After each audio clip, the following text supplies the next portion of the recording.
is Debbie, and I hope to help you with this binomial distribution problem. I've written here the binomial formula, and we will fill it in now with the very first part of the problem. It's always important to document to communicate to the grader that you know what you're talking about. So with the first problem, they want us to figure out what is the probability that Faith makes exactly 19 free throws. So the N value would be 20 because she took 20 shots. The probability of success is going to be 0.095. So I'm trying to figure out the probability that X is exactly equal to 19. So if I was to fill out the formula here, I would put in for N, I would put 20. For X, I would put 19. That's the value that's over here in the probability statement. Probability of success is 0.95. They want to know what's the probability of exactly 19. Then you go 1 minus the probability of success, so that's 0.05. Sometimes they call this Q. You might see that. And then 20 minus 19 is 1. And so to calculate this, you'd plug it into the calculator. If you're using a TI-84, you would be looking for binom PDF. PDF stands for just exactly one number.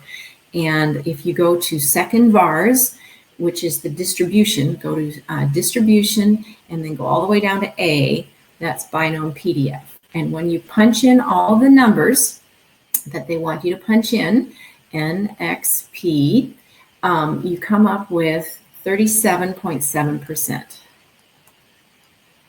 She has a likelihood of hitting exactly 19 free throws 37.7% of the time if she does 20 tries.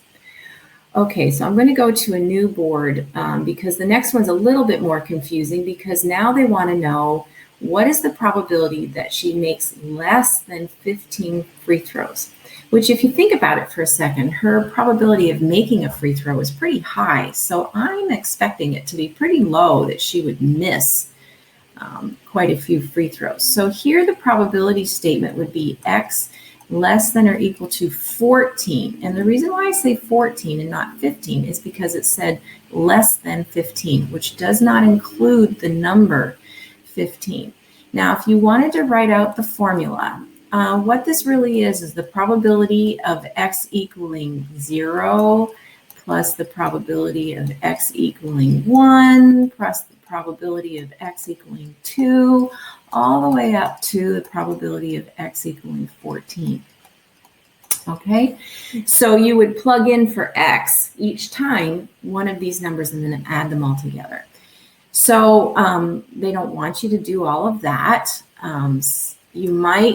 This notation here is something that sometimes teachers show.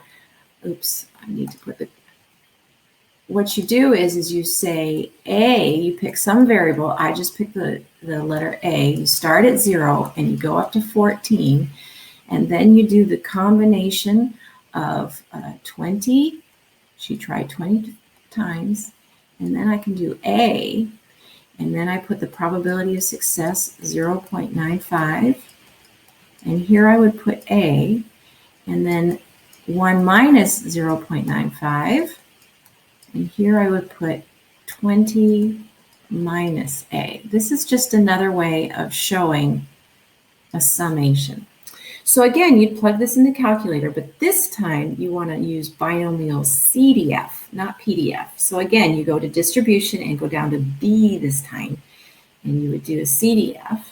And what you come up with is a probability that is equal to 0.000329, which is really small. The likelihood of her making less than 15 free throws is really small. So I hope I've helped, and please consider me when you're thinking of an AP statistics tutor.